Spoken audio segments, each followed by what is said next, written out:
ஸ்ரீ மகாகுரப்யோ நமஹ. ஹரிஹி ஓம்.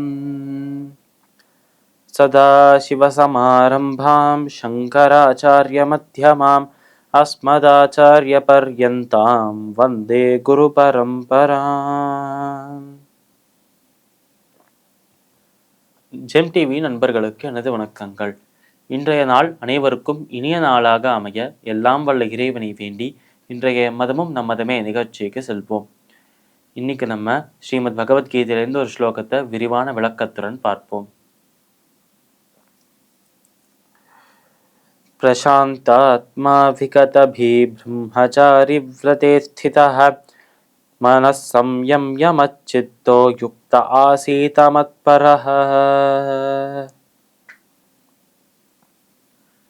இந்த ஸ்லோகம் ஸ்ரீமத் பகவத்கீதையின் 6ஆம் அத்தியாயமான தியான யோகத்தின் 14வது ஸ்லோகம்.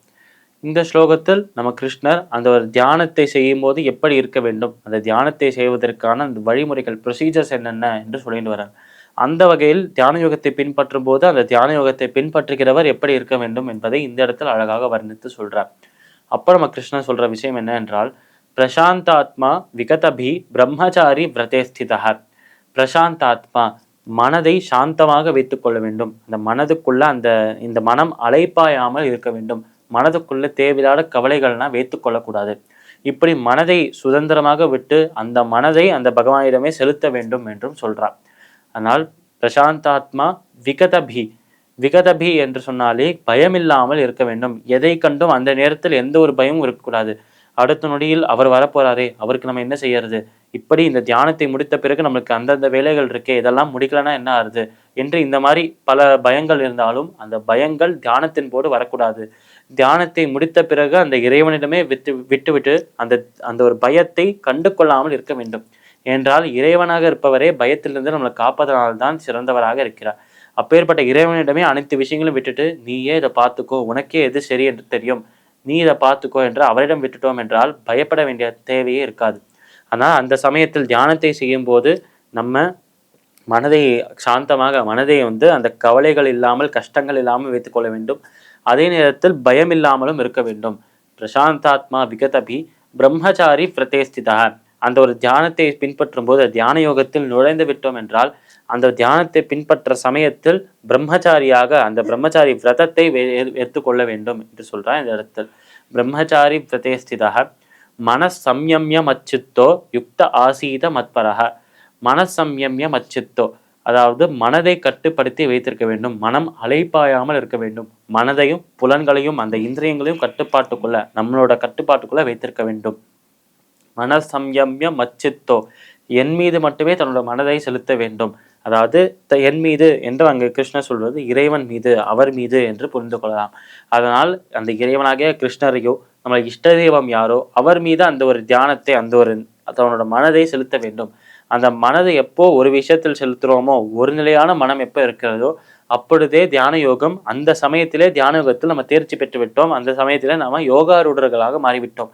ஏனென்றால் அந்த யோகத்திற்கு, தியான யோகத்திற்கு புதிதாக வரும் நபர்கள் அவளால் தான் அந்த ஒரு கான்சன்ட்ரேஷன், அந்த ஒரு கவனத்தை செலுத்த முடியாது இறைவன் மீது.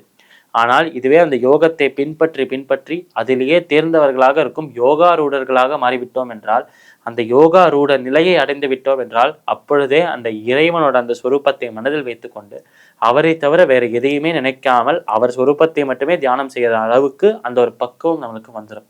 அதனால் மனசம்யம்ய மச்சித்தோ யுக்த ஆசீத மத்பரஹ. இப்படி தியானம் செய்கிறவர்கள் கவலைகளுக்கெல்லாம் அப்பாற்பட்டு, இந்த உலக துன்பங்களுக்கெல்லாம் அப்பாற்பட்டு ஆனந்தமே வடிவமான என்னுடைய லோகமாக இருக்கும் அந்த வைகுண்டத்தை, அந்த ஒரு பரமபதத்தை சென்று அடைவார்கள் என்று சொல்றார் நம்ம கிருஷ்ணர். அதனால் ஆனந்தமே வடிவமான அந்த இடத்தை சென்று அடைந்து கவலைகள் எல்லாத்திலிருந்தும் நம்ம விலகி இருக்கணும். அந்த கவலைகளை துரத்தி விட்டு ஆனந்தமான ஒரு வாழ்க்கையை வாழ வேண்டும் என்றால் பூவுலகில் வாழும் போதும் ஆனந்தமாக சுகமாக இருக்கிறோம். இதுவே நம்ம இறந்த பிறகு நமக்கு மோட்ச முக்தியும் அளித்து அவரோட ராஜ்யத்திலே தங்க வைக்கிறார் இறைவன். இதெல்லாம் நடக்கணும் என்றால் இந்த மாதிரி ஆனந்தமாக அந்த ஒரு கவலைகள் இல்லாமல், கஷ்டங்கள் இல்லாமல் சாந்தமாக மனதை வைத்துக் கொள்ள வேண்டும். பயம் இல்லாமல் இருக்க வேண்டும். தியானத்தை செய்யும் போது பிரம்மச்சாரி விரதத்தை எடுக்க வேண்டும். அதே நேரத்தில் இந்த ஒரு விஷயங்கள் எந்த ஒரு விஷயத்தின் மீதும் மனம் அலைப்பாயாமல் அந்த இறைவன் மீது மட்டுமே செலுத்த வேண்டும்.